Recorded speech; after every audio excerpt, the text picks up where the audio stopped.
대체할 수 없는 압도적 경제방송 박근영의 데일리 힌트 시간입니다. 오늘은 7월 1일 7월의 하반기 첫 번째 날 방송입니다. 와, 벌써 이제 7월 1일이고요. 엄청나게 더운 날씨 계속되고 있고, 7월 8을 넘어가면 다들 이제 휴가 이제 가실 시간이 되는 것 같습니다. 계획들은 다 세우셨어요? 시장도 오늘 코스피는 그래도 2,800포인트, 꾸역꾸역 일단 올려는 놨습니다. 내일 어떨지는 좀 봐야 되겠지만, 오늘은 다소 좀 느낌이 약간 업종별 순환매가 나타난다는 느낌을 좀 받았어요. 그래서 그런 것들도 제가 간단하게 말씀 좀 드릴 거고요. 자, 망고님, 우리 박 부장님 하트 좀 날려드리고, 감사합니다. 하트, 저도 날려드릴까요? 네. 서보현님, 오늘도 잘 부탁드립니다. 네. 등골아빠님, 사랑해요, 박군영에 고맙습니다. 이 사랑해요, 밀키스 옛날 그런 생각, 주윤발 CF도 기억나네요. 그런 아주 제가 오래된 사람이라, 그런 것들도 다 기억이 납니다. 안지연님, 안녕하십니까. 다들 어서 오시고요. 최준영님, 부장님을 봅니다. 감사합니다. 오미아님, 금연성실 박 부장님 좋습니다. 여러 가지, 금정맘님, 다른 방송에서 핵심을 잘 못 잡아주니까 부장님만 기다렸어요. 압도적인 방송으로 속이 뻥 뚫리게 해주세요. 그런 내용들을 드리고 싶습니다. 저도, 계속 그렇게 열심히 노력을 하고 있는데, 느끼시기에 정말 뻥 뚫릴지는, 어떨지 모르겠지만, 어쨌든 최선을 다해서 하고 있습니다. 양말님, 우리 형 핑크 너무 사랑스러워. 이거 너무 예뻐해 주는 거 아닙니까? 안지연님, 하트 너무 짧아요. 정행신님, 반갑습니다. 더 길게 할까요? 근데 언제든지 이건 제가 마음속으로는 늘 항상 계속 그렇게 하고 있습니다. 김은혜님, 오늘도 경청하겠습니다. 감사합니다. 자, 그러면 오늘 천천히 시장 이야기를 좀 해보겠습니다. 자, 코스피는 4.86포인트 하락 출발 보였습니다. 장 초반 외국인들은 코스피 200과 선물 매수 출발했고요. 기관은 코스닥 매수와 선물 매도 출발을 보였습니다. 이 삼성전자 등 반도체 그리고 소부장 등이 상승 출발한 가운데 대형 IT, 특히 이제 LG그룹주 이런 것들, 그리고 화장품과 면세점, 지약바이오, 항공 LCC, 비만치료제 미용기기, 로봇과 의료 AI, 엔젤산업, 건설기계 등의 강세 출발 보였습니까? 미국의 주식시장은 예상치 부합했던 PCE 물가에도 불구하고 대선 토론 결과라든지 시카고 PMI 등 여파의 금리 반등이 나왔죠. 그래서 일부 장 막판에 차익 실현이 나왔습니다. PCE 물가지수가 예상치 부합했습니다. 전년비 2.6% 증가했고요. 기대치 그대로 부합을 했고 21년 4월 이후에 최저치로 내려갔습니다. 그래서 장중지수가 미국 쪽에서 신고가 경신 이후에 또 마지막에 반락이 일어났죠. 미국의 10년물 국채금리도 올라갔습니다. 대선 토론 이후에 트럼프 당선 확률이 상승했고요. 인플레 우려도 역시 악화 우려가 됐고 시카고 PMI가 예상치를 상회하면서 여기에 따라서 금리가 반등세가 나왔다고 볼 수도 있겠습니다. 자, 그러면 사진을 먼저 한번 띄워드리겠는데요. 코어 CPI와 코어 PCE 흐름인데요. 안정화되고 있죠. 지표 흐름으로 봐서는 상당히 좀 안정화되고 있어서 어느 정도 금리 인하에 대한 기대감, 그리고 거기에 대한 퍼센테이지 가능성은 훨씬 더 올라간 것으로 지표들은 나오고 있습니다. 자, 그럼에도 불구하고 미국의 국채 가격이 왜 빠졌느냐? 미국의 국채 가격이 빠졌다면 금리는 올랐다는 이야기잖아요. 왜 그랬을까라는 미스테리에 대해서 이야기가 나옵니다. 여기에 대해서 오늘 신영증권에서 이 관련된 코멘트도 같이 했는데요. 미국의 5월 PCE 가격지수가 예상대로 나오면서 9월에 기준금리 인하 기대감이 좀 더 강해질 것으로 예상됐고 실제 확률도 올라간 건 맞습니다만 채권 시장은 오히려 매도 우위로 반응하는 모습이라는 겁니다. 그래서 금리가 오히려 올라갔죠. 자, 시장 사진 하나 더 보여드릴까요? 그 다음 사진 보여드리면 이렇게 금리가 확 빨갛게 올라가 버렸어요. 왜 그랬을까요? 오히려 채권금리가 움직인 시간상으로 따져보면 시카고 PMI 결과에 연동해서 움직였다고 보인다고 합니다. 6월에 시카고 PMI는 47.4로 전월 35.4에서 급등을 해버린 거죠. 12포인트나 급등을 했고요. 작년 11월 이후에 최고치로 시장에서는 40포인트 정도를 예상했었는데 실제치가 47.4로 급등을 해버렸기 때문입니다. 그래서 이 시카고 PMI가 너무 잘 나와가지고 이렇게 금리가 또 튀어버리는 그런 이슈가 나타났다. PCE 물가지수가 굉장히 좋게 나왔는데 그럼에도 불구하고 이런 영향도 있었다는 거죠. 자, 그래서 개장 직후 매수 출발했던 외국인들은 30분을 지나면서 현 선물 매도 전환으로 접어들면서 코스피 하락 전환을 보이기도 했습니다. 전선과 전력 설비, 종합 상사, 신재생 에너지, 정유 화학 등의 낙폭이 두드러지기 시작했고요. 코스피는 금주의 FOMC 의사록이나 삼성전자 실적 발표 등을 앞두고 어느 정도 뚜렷한 방향성은 좀 부재한 모습을 보이기도 했습니다. 자, 오늘 한국의 6월 수출입 데이터가 발표가 됐습니다. 571억 달러로 전년비 5.1% 증가한 것으로 나오고 있고요. 9개월 연속 증가세 기록했습니다. 원엔 환율도 857원대로 올라가면서 엔화 약세 지속에 따른 강달러 그리고 금리 상승 우려가 지속됐고요. 강달러 수혜, 특히 이제 미국 수출주에 주목하자 이야기는 계속 흘러나오고 있습니다. 자, 그래서 그 다음 표를 보여드리면 수출과 수입 관련된 6월달 지표입니다. 6월 1일부터 30일까지 수출이 571억 달러 그리고 수입이 491억 달러 이렇게 나옵니다. 파란색 쪽 보시면은 전년 동기 대비가 나오죠. 이렇게 나오고 오른쪽은 수입 전년 동기 대비가 나오고 있습니다. 그래서 미래에셋증권에서는 이 자료를 올리면서 결국은 전년 동월 대비 5.1% 증가한 것으로 시장 예상 4.4% 증가를 상회했지만 세 달 만에 한 자릿수 증가율을 기록했습니다. 자, 그리고 수입은 491억 달러로 전년 동월 대비 7.5% 감소하면서 4.7% 감소할 것이라는 시장 전망을 하회했죠. 무역 수지는 80억 달러 흑자를 기록하면서 13개월 연속 흑자와 동시에 시장 예상 57억 달러 흑자를 상회했습니다. 자, 다음 표를 보여드리겠습니다. 이 흐름인데요. 수출입 추이입니다. 파란색이 수출이고요. 그 다음에 밑에 붉은색이 수입인데, 자, 수출은 5월 대비로서는 살짝 슬로우하게 쉬었고요. 그 수입도 많이 빠졌죠. 그래서 이게 글쎄요, 막상 좋다고 볼 수는 없습니다. 무역 수지가 흑자인 것은 좋긴 한데요. 수입 부분도 줄었다는 것은 이것도 조금은 불황형일 수도 있거든요. 그래서 이런 부분들도 좀 지켜봐야 될 것 같고요. 수출도 많이 늘고 그 다음에 수입도 어느 정도 늘면서 무역 수지가 굉장히 좋아지는 게 제일 좋겠죠. 실질적으로 수입 부분도 많이 줄어드는 것은 또 불황형일 수도 있기 때문에 이런 부분들도 간과해서는 안 됩니다. 어쨌든 무역 수지가 좋아진 것은 그나마 다행입니다. 자, 그래서 외국인 기관, 개인별, 주체별 뚜렷한 현선물, 매수, 매도 방향성이 부재했고요. 금리 반등 영향에 외국인 자금이 또 이탈되면서 역시 좀 좋지 못했고, 아마 오늘 선물만 샀나요? 현물은 아마 매도로 그대로 이어진 걸로 보이는데, 2차전지 밸류체인 저가 매수에 유입됐습니다. 다소 수급이 조금은 순환매가 돌았다는 느낌이 좀 들고요. 그 다음에 오늘 제약바이오도 괜찮았죠? 오늘 한미반도체, 그 다음에 셀트리온, 그리고 삼성바이오로직스 이렇게 큰 종목들도 꽤 괜찮았고요. 비만 치료제 관련주들도 꽤 괜찮았죠. 그리고 주주환원 관련된 이슈가 있었던 현대글로비스가 굉장히 좋았고요. 종목별, 업종별 순환매가 역시 나타났습니다. 반도체 업황 개선 지속은 됐고요. 6월에 반도체 수출이 역대 최대치 경신하면서 삼성전자가 많이 오르진 못했지만은 지수 하방을 역시 지지했다 볼 수 있습니다. 코스닥은 호재 부재 속에 주도주는 쉬어가는 모습을 보였는데 기관 매수세에 시총 상위주가 강세였고요. 역시 오늘은 반도체 그리고 알테오젠 화장품 주도주가 약간 좀 좋지 못했습니다. 특히 화장품 관련주는 오늘 아침에는 굉장히 좋았었는데 종가 무릎에 급락을 나타내는 종목도 꽤 있었죠. 센스 인터내셔널이라든지 실리콘2 이런 종목들도 꽤 많이 빠졌습니다. 시총 상위인 제약바이오 2차전지 강세가 지수 상승을 견인했고요. 일단 순환매가 수급적으로 나타나는 걸로 보입니다. 삼천당 제약이나 일본 제약사 먹는 비만약 독점 판매 가계약 소식에 괜찮았고요. 그리고 비만약 관련 호재의 펩트론 등 관련주들이 강세였고 그 외에도 세계 최초 CXL 검사 장비 상용화 수혜 기대감에 CXL 관련주들이 괜찮았고요. 그리고 수비 월간 별풍선 개수 최고치 경신 등 소식에 인터넷 방송주 이런 것들도 강세였습니다. 의약품과 운수창고가 강세였고 반면 음식료품과 보험 차익 실험 매물에 약세였고요. 의료정밀로 약세였습니다. 의약품 업종은 대장주들의 계약 수주와 유럽 바이오시밀러 승인 권고 소식 등의 강세를 나타났고 여기에 따라서 삼성바이오로직스, 셀트리온 등 동반 강세였고요.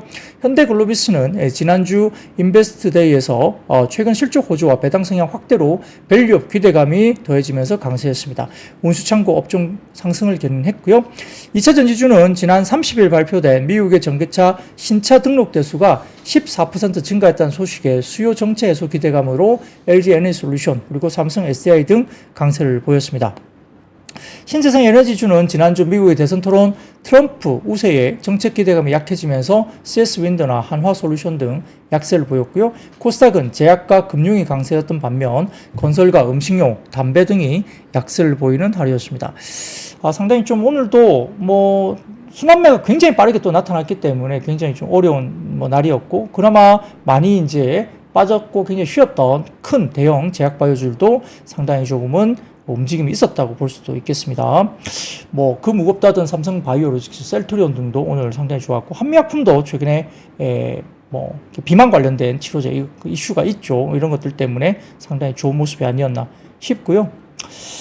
자, 그래서 기존의 주도주였던 해운이라든지 종합상사 이쪽은 조금 쉬었다고 볼 수 있겠고요. 그 외에도 화장품이 오늘 좀 일부 종목은 오른 게 있지만 일부 종목은 꽤 많이 빠지는 모습도 보였습니다. 지난주에 실리콘2가 약간 아마존데이 이 이슈로 살짝 좀 그때 기스가 나면서 약간 힘을 못 쓰는 그런 모습도 보이고 있습니다. 자, 그러면 매크로 지표 이야기를 좀 드려보겠습니다. 오늘 미래세증권에서 한국 수출 자료 업데이트를 했는데요. 자, 첫 번째 사진 보여드리겠습니다. 한국의 수출 6월에 전년 동월 대비 어떤 게 좋았느냐, 이 보시면은 역시 수출 총액도 늘었는데 역시 컴퓨터, 그 다음에 반도체, 그 다음에 디스플레이, 석유 제품, 그 다음에 석유 화학, 무선통신기기 이런 쪽이 상당히 좋았네요. 특히 말씀드렸던 컴퓨터와 반도체, 디스플레이 이렇게 끌고 가고 있고요. 제일 안 좋았던 것이 선박과 철강, 2차전지, 자동차 부품 이런 것들이 6월에 전년 동월 대비로서 좀 처지는 모습을 보였습니다. 자, 그리고 그 다음 표를 보여드릴게요. 한국 수출 1월부터 6월까지 누적입니다. 전년 동월 대비 누적으로 본다면 역시 제일 좋은 게 반도체, 그리고 두 번째 컴퓨터, 그리고 세 번째가 선박, 그리고 디스플레이가 좋고요. 바이오 헬스, 석유 제품, 석유 화학, 운송 장비, 이렇게 가정용 전자 이런 것들이 좋았고, 제일 누적으로 안 좋은 것은 2차 전지가 여전히 누적으로는 가장 안 좋고요. 철강, 그다음 직렬 제품, 자동차 부품도 일부 마이너스권입니다. 이렇게 보시면 좋을 것 같고, 자, 그 다음으로 보시면 반도체와 2차 전지 관련인데요. 여기 보시면은 회색 부분이 반도체이고, 그 다음에 약간 오렌지색 이 부분이 2차 전지입니다. 역시 월간 기준으로 봤을 때 2024년 접어들면서 반도체의 약진이 두드러지고 있고 2차 전지는 조금은 계속적으로 빠지고 있는, 전년 대비 퍼센테이지가 2차 전지는 약 20%대 정도 계속 전년 동기 대비 빠지고 있습니다. 반도체는 상당히 많이 늘어나고 있는 모습이 여전히 나타나고 있죠. 자, 그리고 그 다음 표를 보여드리면 수출 감소 품목수입니다. 수출 감소 품목수를 보면 다소 조금은 감소 품목수가 좀 줄어들었다가 이번 9개 정도로 감소 품목수가 조금 더 느는 모습도 보이고 있죠. 그래서 6월 기준으로는 반도체가 굉장히 역대 최대 실적을 달성하면서 굉장히 선전을 하고 있고요. 2차 전지 수출 증가율이 작년 11월 이후에 7개월 연속 대비 위축되는 모습을 보여서 업황 자체는 아직까지는 조금 회복되지 않고 있다라고 볼 수도 있겠습니다. 이런 것들도 참고를 해보시면 좋을 것 같습니다. 자, 그리고 두 번째 매크로 지표인데요. 사진을 조금은 띄워주십시오. 네, 보시면 이게 뭐냐면 현대차증권의 자료인데요. 상해 운임지수와 궤적을 같이 하는 트럼프, 바이든의 지지율 격차입니다. 이게 회색 실선이 이 트럼프와 바이든의 지지율 격차 흐름인데요. 트럼프가 앞서 나가면서 지지율 격차가 올라가고 있고, 상해 운임지수도 파란색 실선이 같이 연동돼서 움직이고 있습니다. 최근 주요 운임지수의 상승세가 두드러지고 있는데, 상해 운임지수 SFI가 30일 기준 2022년 8월 초 이후에 가장 높은 수준인 3714.3포인트를 기록했습니다. 그러니까 SCFI는 계속적으로 올라가는 모습을 보이고 있죠. 홍해 사태에 따라 배들이 아프리카를 우회하면서 운행하고 있다는 점이 운임지수 상승을 견인하고 있고요. 여전히 지금 이스라엘과 여러 가지 반군 관련된 이슈가 여전히 지금은 좀 더 이어지고 있습니다. 여기에 따라서 역시 이제 홍해 사태가 가장 큰 재료이긴 하지만 그 기저에도 이게 있다고 합니다. 미국의 대선에 영향권에 진입한 영향도 있다고 판단된다는 거죠. 그 이유는 트럼프가 만약에 재선을 하게 되면 새로운 관세 부과 가능성이 높아질 것을 대비해서 이 기업 입장에서는 주문을 서두를 수밖에 없는 입장이라는 거죠. 그러다 보니까 트럼프 지지율이 상승할수록 운송업종의 방어력도 더 높아진다. 그러니까 이렇게 기업 입장에서 주문을 서두르니까 컨테이너 운임지수가 계속 올라가는 입장이라는 거죠. 물론 홍해 사태가 아직까지도 해결이 안 되고 있기 때문에 더더욱이나 그 배경 조정해서 트럼프 지지율 상승하면 운송업종의 방어력이 좀 더 높아지는 구간으로 갈 수 있다는 현대차증권의 분석 자료입니다. 자, 이런 것들도 좀 의미가 있다고 보이죠. 네, 주가와 상관없이 어쨌든 그렇다는 겁니다. 업황은. 자, 이렇게 매크로 이야기를 좀 드렸습니다.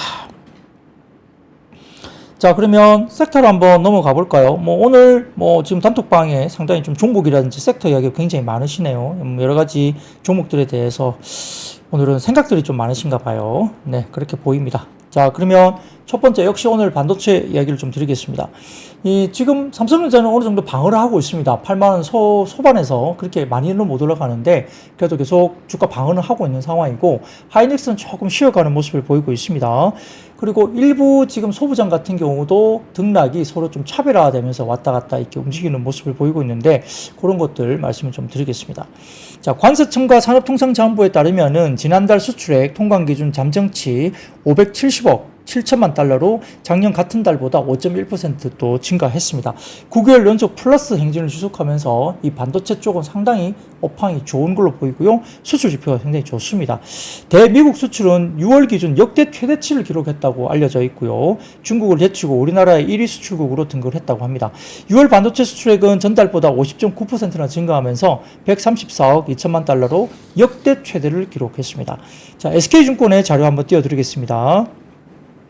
이거 보시면은 제일 위쪽에 회색 선은 24년 5월이고요. 그리고 위쪽에 빨간색 그 막대 그래프는 24년 6월입니다. 그러니까 전 월비 대비인데요. DRAM 모듈, 랜드, MCP, SSD 모두 6월달이 5월달보다 훨씬 더 많이 증가한 모습이 보입니다. 그리고 아래쪽 보시면 24년 3월이 회색 막대 그래프고 24년 6월이 붉은색 막대 그래프인데, 3월과 비교해보면 DRAM 모듈, MCP, SSD 상승한 것을 보이고 있고요. 이렇게 따라서 수출표는 상당히 양호하게 지금 반도체 쪽은 나타나고 있습니다.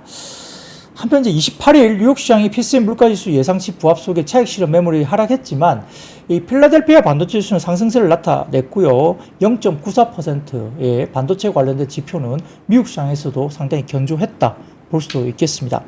자, 그래서 그 다음 표를 보여드리면 DRAM과 낸드의 반도체 가격 추이인데요. DRAM 익스체인지 자료를 가지고 한번 만든 자료인 것 같은데, 역시 가격 추이도 낸드와 DRAM이 우상향 그림이 나타나고 상당히 좀 긍정적인 가격 흐름이 역시 나타나고 있는 모습이 보입니다.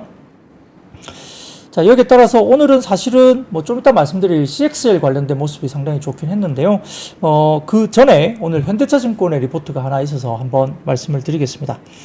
자, 아시다시피 현대차증권은 한미반도체를 가장 공격적으로 적극적으로 보는 증권사 중에 하나이죠. 여기에 따라서 오늘 그 현대차증권 리포트가 나온 게 The Coming Big Wave라는 제목으로 일단 오늘 리포트가 하나 나왔는데요. 미국의 학회 참석을 통해서 본 반도체 변화의 물결이라는 리포트를 냈습니다. 이 내용이 상당히 긴데 아마 제 기억으로는 40페이지 넘는 굉장히 장문의 리포트인데요.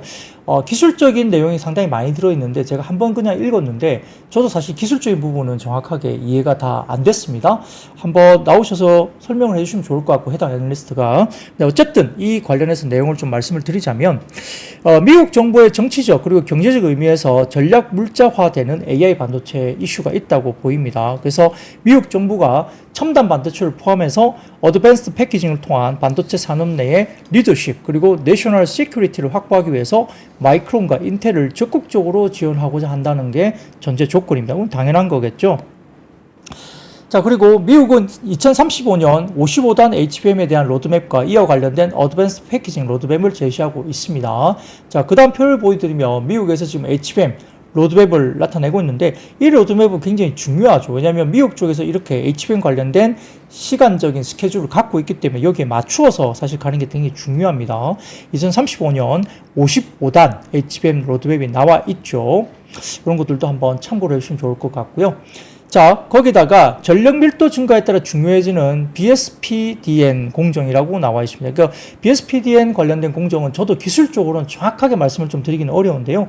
이 3나노 이하 선단 공정을 설계한 데 있어서 BSPDN이 상당히 중요하다 이야기 되는데, 디바이스 스케일링의 한계로 후면 전력 공급을 한다는 겁니다. 그래서 어드밴스드 로직과 HPC 어플리케이션에 적응하기 위한 솔루션 중에 하나라고 평가를 하면서 3D BSPDN을 제안했다고 이제 알려진다고 이렇게 보고서를 썼습니다.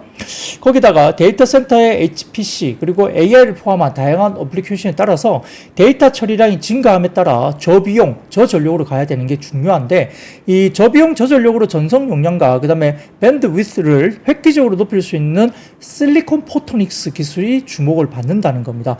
이를 구현하기 위해서 최근에 주가 움직이고 있는 유리기판이 상당히 중요한 하나의 변수로 작용한다는 거죠. 당연히 기본적으로 유리기판이 요구된다는 겁니다. 그래서 저전력, 저비용으로 전송 용량과 밴드위드를 획기적으로 높일 수 있는 이런 실리콘 포토닉스 기술이 굉장히 주목을 받고 있다. 이렇게 분석을 했습니다. 자, 그래서 AI 데이터 센터에 실리콘 포토닉스를 적용하려는 엔비디아와 그다음에 AMD 이를 위해서 TSMC는 쿠페 패키징 도입을 예정하고 있다는 겁니다. 이걸 좀 보시면 자, 그다음 사진을 보여드릴게요. 왼쪽이 이게 현재 진행되고 있는 코어스죠. 코어스. 이게 현재 이야기되고 있는 코어스는 뭡니까? 이야기되고 있죠. 칩 온, 예, 웨이퍼 온, 예, 실리콘 서브스트레이트 이게 되죠. 이게 구조예요. 이 지금은 테크놀로지 플랫폼 for HPC AI 현재 왼쪽이 현재 구조이고요. 오른쪽으로 일단 TSMC가 이렇게 적용하면서 COUP, 쿠페라고 부르는 게 맞나요? 이렇게 이런 방향으로 간다는 거예요. 그래서 이런 기술적인 변화가 있다고 하는데 이 구조 정도만 한번 보시면 좋을 것 같고 이 구조를 제가 설명드리긴 좀 어렵습니다만 이런 구조로 향후에 TSMC가 넘어간다고 합니다. 자, 이렇게 평가를 하는 것 같고요. 여기에 따라서 일본의 NTT는 SK하이닉스, 인텔과 함께 데이터 센터용 실리콘 포토닉스 도입이 예정되어 있다. 이 실리콘 포토닉스 관련된 부분이 이제 굉장히 중요하게 이야기되는 거죠. 이 오른쪽의 사진에 대해서 보실 때 오른쪽의 위쪽 녹색 부분에 실리콘 포토닉스 부분이 보입니다. 예, 그 부분들 좀 위치를 좀 보시면 좋을 것 같고 이 기술이 되게 중요하다고 이야기된다고 합니다. 이런 기술적인 어떤 차이가 좀 있다고 해요. 왼쪽이 최근에 코어스 부분이고요. 오른쪽이 이제 새롭게 TSMC의 쿠페 이 관련된 이슈라고 하네요. 그렇다고 합니다. 자, 그래서 투자 유망한 기업으로서는 역시 국내 반도체 업종 중에서 탑픽으로 한미반도체 역시 현대차증권에서는 뽑았고요. 차 선호주로서는 DIT, 그 다음에 롯데시스템즈, YC캠, KC텍, 파크시스템즈 이런 투자 유망 종목으로 반도체 종목을 꼽기도 했습니다. 그래서 상당히 긴 리포트인데 이러한 것들을 한번 읽어보시고 찾아보셔서 한번 스타디를 해보시면 좋을 것 같고 저도 이게 오늘 한 번 읽었는데 워낙 길어서 한 번 읽었는데 기술적인 부분은 다 이해가 안 되더라고요. 저도. 그래서 이런 것들 한번 참고를 한번 해보시면 좋을 것 같습니다. 자, 거기다가 오늘 상당히 많이 오른 섹터는 반도체 가운데서 CXL이겠죠. 역시 CXL 상용화 기대감에 관련주들은 사실 급등을 했죠. 관련주로서 언급되는 것들은 역시 엑시콘, 오키스전자, 네오셈, 퀄리타스 반도체, TLB, 오픈엣지 테크놀로지 이런 종목들이 있었죠. 그래서 역시 이제 삼성전자가 HBM에서 약간 소위 말하면 SK하이닉스의 선점을 좀 뺏겼다 이렇게 볼 수도 있습니다. 그러다 보니까 역시 삼성전자가 CXL 쪽에 상당히 좀 공을 많이 들이고 있습니다. 그러다 보니까 이 상용화에 드라이브를 걸고 있는 것으로 정해지고 있고요. HBM 주도권이 일부 뺏기긴 했기 때문에 CXL 시장에서는 삼성이 시장의 선도자 위치를 갖겠다는 의도로 사실 풀이가 될 수밖에 없습니다. 이 삼성전자는 2019년 AMD와 엔비디아, 구글, 인텔 등의 CXL 컨소시엄을 결성한 초기 15개 이사회 멤버사 중에 하나인데요. 2022년 5월에는 세계 최초로 CXL 1.1 기반의 CXL DRAM을 개발을 했고요. 지난해 업계 최초로 CXL 2.0 지원하는 128GB CXL DRAM을 선보인 바가 있고 지난해 말에는 CXL 관련된 총 4종의 상표를 출원까지 했었습니다. 또한 지난 25일에는 미국의 오픈소스 소프트웨어 기업인 레드햇이 인정한 CXL 인프라를 경기 화성 캠퍼스 연구시설인 삼성 메모리 리서치 센터에 구축을 했고 인프라 구축을 통해서 개발 단계부터 제품 최적화가 가능해지게 됐고 굉장히 준비가 다 된 걸로 보입니다. 이 업계 관계자는 사실 HBM 1세대도 이렇게 커질 거로 그때 당시에는 몰랐다고 해요. 삼성전자도 HBM을 했고 SK하이닉스도 HBM을 했는데 당시에는 삼성전자가 다소 좀 보수적인 견제였고요. SK하이닉스는 조금 더 공격적으로 본 것 같습니다. 여기에 따라서 시장이 급속도로 팽창하게 됐고 CXL도 예상보다는 더디긴 하지만 시장 잠재력은 아무도 알 수 없다. 상당히 커질 수도 있다라고 공통적으로 높게 평가를 하고 있기 때문에 꾸준히 기술 기반을 확보한다는 차원에서 삼성전자와 SK하이닉스 모두 기술력을 쌓아가고 있는 단계로 언급이 되고 있습니다. 자, 자, 한편 업계에서는 올해 하반기 CXL 2.0을 지원하는 인텔의 CPU가 만약 출시가 되면 해당 시장이 본격적으로 열릴 것으로 또 보기도 한다고 합니다. 여기에 따라서 시장 조사업체 요에 따르면 CXL 시장 규모는 오는 2028년 158억 달러로 급부상할 것으로 전망이 되고 있습니다. 여기에 따라서 아까 말씀드렸던 그런 종목들이 언급되면서 주가들이 움직였고요. 오픈 엣지 테크놀로지는 약 33억 정도 규모의 반도체 설계 자산 IP 라이센스 계약을 체결했다는 공시도 나오면서 긍정적인 영향도 받았다 볼 수도 있겠습니다. 자, 반도체는 어렵습니다만 그래도 뭐 CXL 관련된 쪽은 이미 다 기술적 개념은 어느 정도 다 알고 계시기 때문에 그런 정도는 조금 알고 계시고, 실제로 어떤 종목들이 정말 움직임이 있는지, 엑시콘 가장 이야기들이 많이 되는 종목들이었죠. 네오셈, 뭐 그런 오키스전자, 퀄리타스 반도체 등등도 이야기되니까 정말 수혜주가 맞는지도 한번 확인이 필요합니다. 자, 그 다음 섹터로 넘어가겠습니다. 그 다음 섹터는 역시 비만 치료제 시장 확대 기대감으로 관련주들이 움직였는데요. 자, 비만 치료제 관련 시장은 뭐 누가 뭐라도 그러지 않더라도 획기적으로 아마 큰 시장이 될 걸로 보입니다. 이미 뭐 해외 시장에서 역시 뭐 입증을 하고 있고요. 또 일부 관련된 비만 치료제들이 이제 승인을 받고 있고, 또 일본 시장은 일부 이 비만 치료제가 이 뭐라 그럴까 이렇게 건강보험 적용까지 되면서 상당히 좀 시장이 열리는 쪽으로 이야기가 많이 되고 있고, 사실 뭐 여기 방송을 보는 분들도 그리고 저도 마찬가지고 비만 치료제가 만약에 들어오면 관심도가 높아질 수밖에 없고요. 적정한 가격이라면 뭐 명능 경구약이든 아니면은 주사제든 한번 정말 해보고 싶다. 뭐 적정한 가격이라면 이렇게 내가 한번 뭐 해보고 싶다, 이런 이야기들을 분명히 할 수 있는 것 같아요. 비만은. 그리고 대부분의 사람들이 일반적으로 이제 더 이상 살 뺄 게 뭐가 있냐라고 하는 사람들도 본인 스스로는 나는 다이어트를 해야 돼, 뭐 이런 생각들 많이 가지고 계시죠. 그렇기 때문에 시장 성장에 대한 부분들은 여전히 의심할 여지가 없습니다.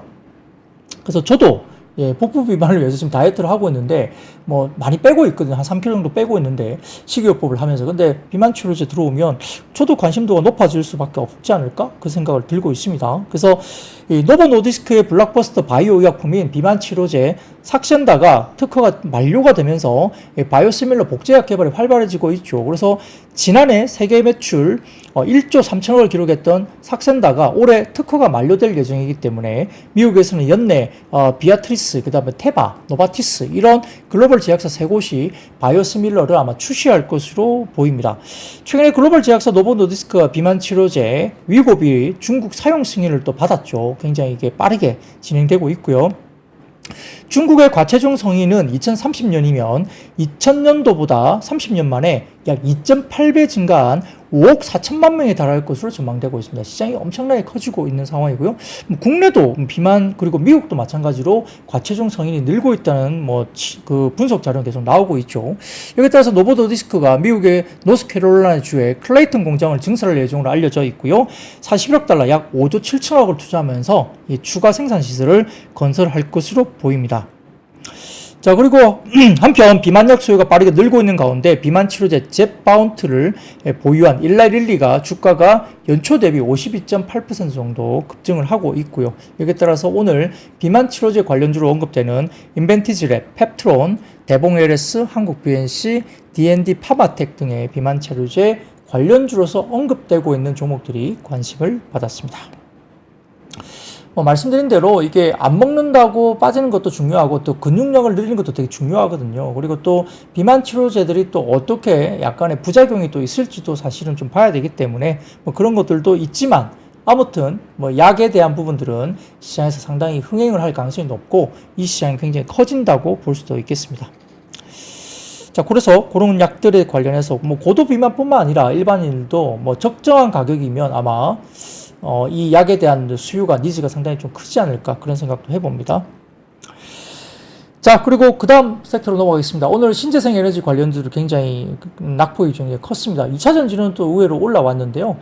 신재생 에너지 역시 풍력이라는데 태양광 이런 쪽이 좀 좋지는 못했습니다.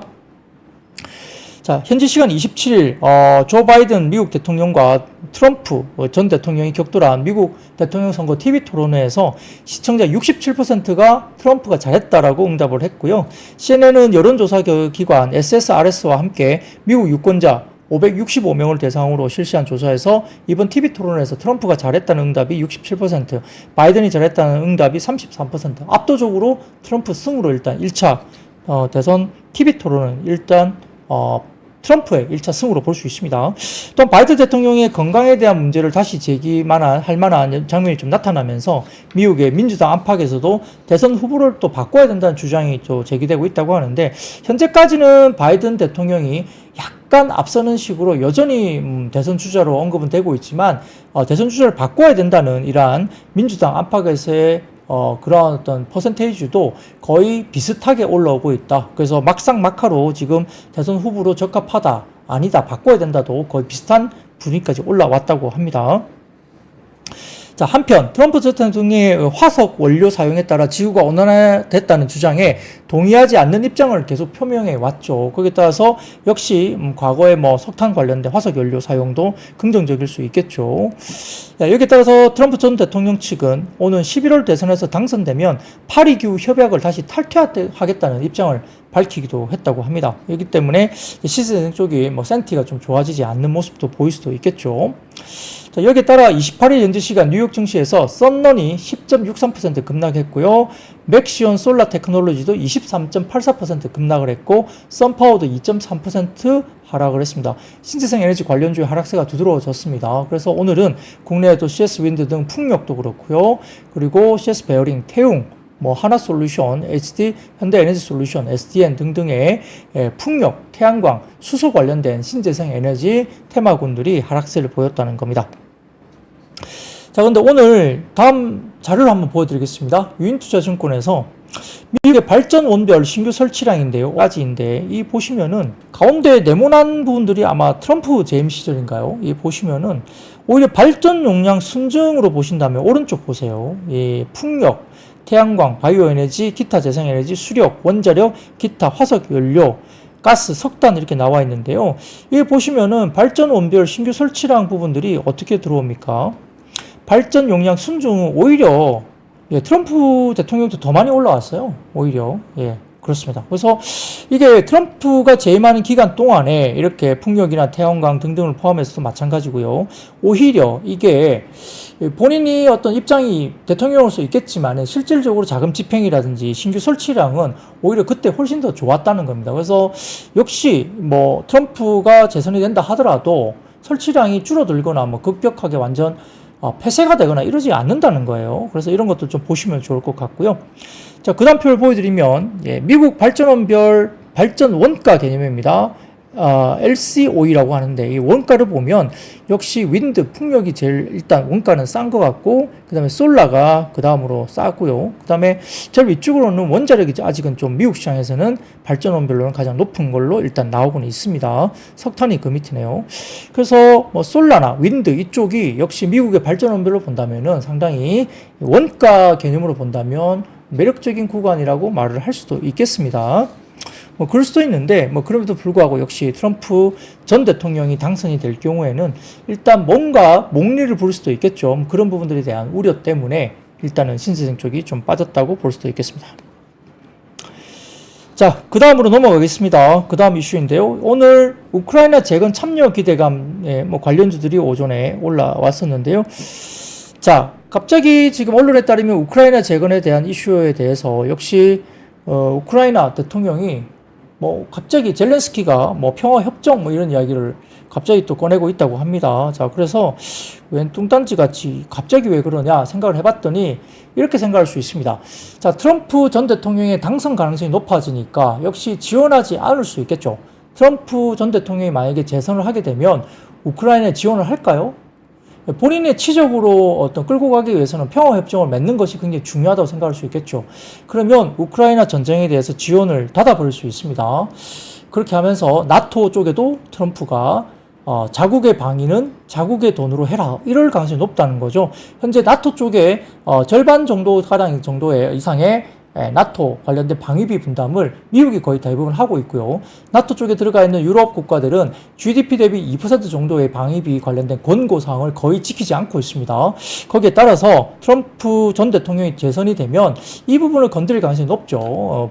자국의 방위는 자국의 해라, 자국의 돈으로 이렇게 갈 수가 있기 때문에 역시 갑자기 젤렌스키 대통령이 갑자기 평화협정 이야기를 들고 나온 것은 이러한 정치적인 이유가 있다고 보고 있는 거죠. 예, 그런 것들 때문에 우크라이나 재건 관련된 기대감이 좀 더 올라왔다고 볼 수 있겠고요. 대표적으로 지금 복구가 시급한 일부 지역에서는 재건 작업이 이미 시작되고 있다고 전해지고 있습니다. 개전 직후 파괴된 수도 키우의 드니프로-1 다리를 완전히 복구한 것이 대표적으로 언급되고 있고요. 그 외에도 한국 기업 중에 현대건설은 우크라이나 최대 공항인 키이우 보리스필 국제공항 재건을 위해서 MOU를 체결했고 삼성물산도 서부 최대 도시인 리비우에 스마트시티 건설하기 위한 MOU를 맺은 것으로 알려지고 있습니다. 뭐 여러 가지 이런 부분들이 이어지면서 역시 우크라이나 지원 관련된 협력을 진진할 여지가 있다고 강조되고 있는데 글쎄요, 뭐 이게 뭐 돈을 버는 이슈인지는 또 잘 모르겠습니다. 예, 우크라이나 재건 관련된 이슈가 우리나라 기업들이 거기에 진출해서 돈을 벌 수가 있느냐 문제는 또 다른 이야기지 않느냐. 그리고 펀드 조성이 유럽 쪽에서도 어떻게 되고 있느냐 문제도 좀 지켜봐야 되기 때문에 이게 막상 호재인 것은 맞느냐 이슈는 또 다른 이야기입니다. 그리고 정말로 영향을 받고 긍정적으로 호재인 회사가 도대체 어떤 회사냐 이것도 면밀하게 분석을 해봐야 되겠죠. 단순하게 테마성으로 움직인다고 해서 따라가기에도 상당히 좀 어렵다고 볼 수 있습니다. 아무튼 느닷없이 젤렌스키가 갑자기 평화협정 이야기를 하는 거 보면 트럼프 대통령의 당선에 대해서 본인 머릿속에 있는 것 같습니다. 자, 그 다음 섹터입니다. 오늘 K-뷰티 관련해서 상반기 수출 호조 관련된 소식이 있었습니다만 오전장에 굉장히 좋았던 K-뷰티 관련된 화장품주들이 오장 들면서 CNC 인터내셔널, 실리콘2 뭐 그 외에도 각종 종목들이 상당히 좀 좋지 못한 모습을 보이기도 했고요. 다만 이제 LG생활건강은 오늘 4%대 흐름을 상당히 좋게 나타났지만 일부 종목들 많이 올라왔던 종목들은 오늘 차익 실현이 강하게 나오면서 오장에 크게 빠지기도 했다 이렇게 볼 수도 있겠습니다. 자, 산업통상자원부의 24년 상반기와 6월 수출입 동향에 따르면은 6월에 화장품 수출액은 7억 8,200만 달러로 전년 동월 7억 3,700만 달러 대비 6.2% 증가했다고 발표가 됐습니다. 올해 상반기 월별 수출액과 증가를 보면은 1월이 약 7억 9,700만 달러, 그리고 2월이 7억 1,800만 달러, 3월이 7억 7,700만 달러, 4월이 8억 5,500만 달러, 5월이 8억 8,100만 달러, 그리고 6월이 약 7억 8,200만 달러를 기록했다고 합니다. 자, 5월 대비해서 6월은 다소 좀 MOM으로는 약간 주춤한 것으로 보이기는 합니다. 자, 그리고 올해 상반기 수출액은 지난해 상반기 수출액 5조 6,192억, 약 40억 6,900만 달러 대비 18.2% 상반기 수출액이 증가하면서 코로나와 중국 부진에서 점차 화장품 수출액은 벗어나고 있고요. 부진에서 벗어난 모습이 보이면서 최근 주가들이 좋았죠.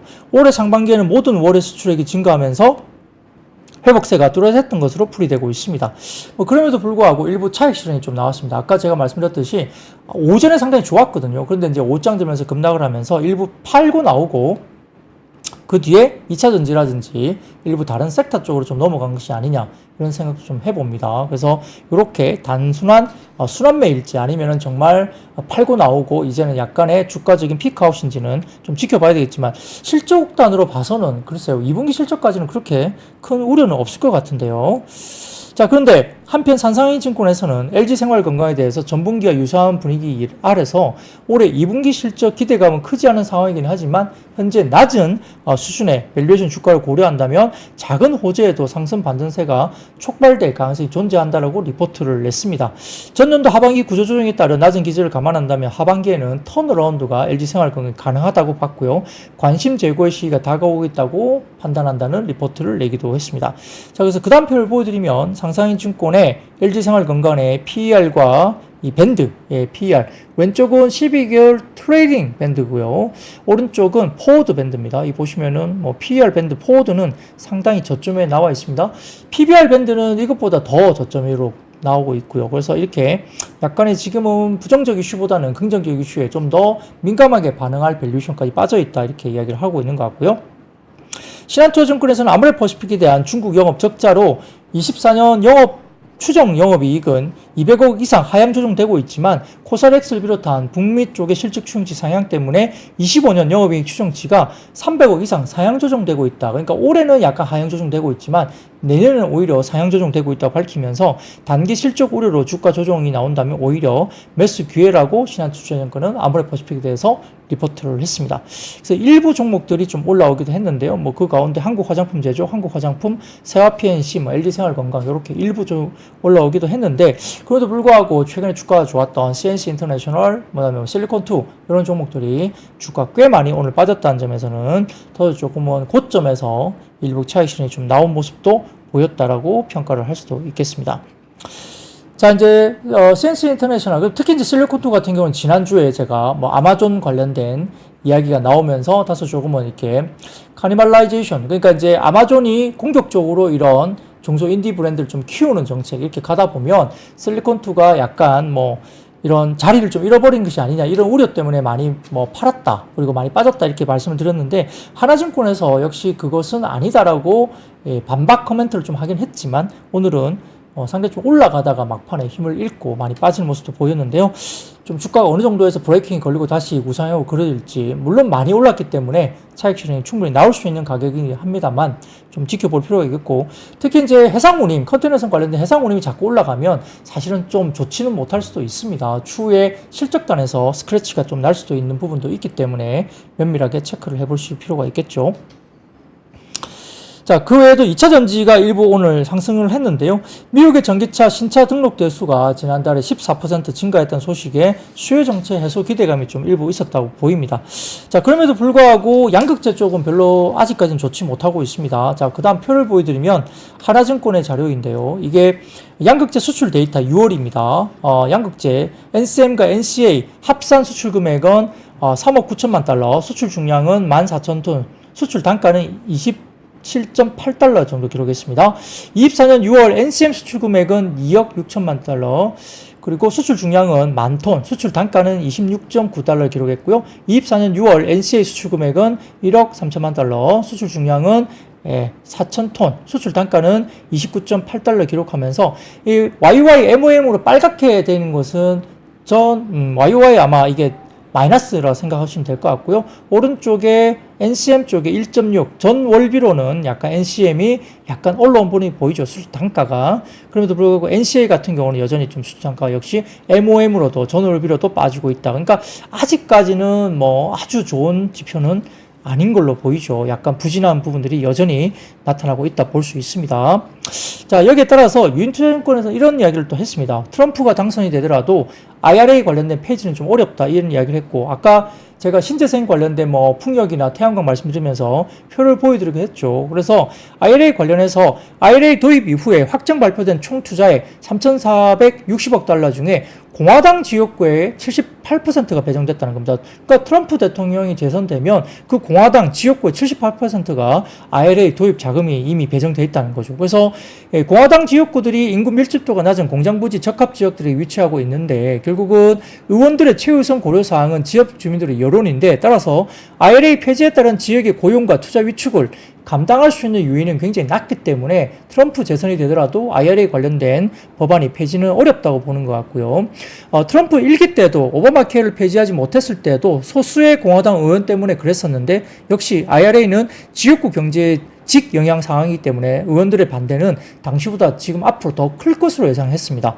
여기에 따라서 IRA 전면 폐기보다는 지역구에 대한 상대적으로 영향이 작은 R&D 지원이나 대출 프로그램 축소, 가이드라인 수정 입법으로 인한 보너스 보조금 축소 등의 목적 입법이 많아질 것으로 평가를 해서 IRA 폐지는 아무리 트럼프가 대통령이 재선이 되더라도 IRA 폐지라든지 입법부가 한 그런 어떤 정책 공약 그리고 관련된 자금이 완전히 축소되거나 폐지될 가능성이 거의 낮다, 굉장히 없다 이렇게 이야기를 할 수도 있겠죠. 다만 이제 하나증권에서는 역시 데이터를 본다고 한다면 역시 좀 보수적으로 보자는 겁니다. 역시 그래서 이 과정에서 정밀 타격 대상, 그러니까 아마 트럼프 대통령이 재선이 될 때 정말 이렇게 좀 보수적으로 보는 대상과 타격 리스크에서는 상대적으로 잘 수 있는 대상을 구분할 필요가 있는데, 전기차 구매 시 직접적인 지원을 해주는 것에 대해서는 굉장히 부정적이죠. 강한 반감을 드러내고 있습니다, 트럼프가. 그래서 정책 스탠스를 고려한다면 구매 보조금 $7,500 조항에 대해서는 그 조건을 매우 엄격하게 하는 시행령을 통해서 제한을 둘 수 있는 가능성이 높다는 거고요. 그 외에도 구매와 제조 영역은 좀 다른데 여러 가지 부분에서 AMPC 쪽은 역시 리쇼링을 이야기를 한다면 AMPC 관련된 부분에 대해서는 첨단 제조 세액 공제에 대해서는 시행령을 통해 무력화시킬 만한 이유와 논리가 부족하기 때문에 이러한 어떤 규정의 틀이 크게 바뀔 가능성이 낮다고 판단했습니다. 다만 이런 부분에 대해서도 역시 조금은 아직까지는 2차 전지 섹터에 대해서 보수적인 접근을 아직은 좀 더 봐야 되지 않느냐, 이런 이야기를 한 것 같습니다. 자, 그 외에도 히토류 관련주가 상승세를 보였습니다. 중국의 리창 국무원 총리가 히토류 관리 조례 서명 소식 등에 따라서 히토류 관련주가 상승했고요. 지배구조 관련된 존재감 부각에 현대글로비스가 상승하면서 상당히 높은 상승률을 보였다는 것까지 신의 자료실에 들어가셔서 자료를 확인하시면 좋을 것 같습니다. 자, 오늘 7월 첫째 날 준비한 자료는 여기까지입니다. 여러분 내일도 건강한 모습으로 뵙겠습니다. 여러분 아시죠? I see you. 박근영, 이선영, 사경인, 염승환 투자 마스터들의 세심한 케어로 건강한 투자 습관을 만드세요. 3프로 멤버십 3프로 앱에서 확인하세요.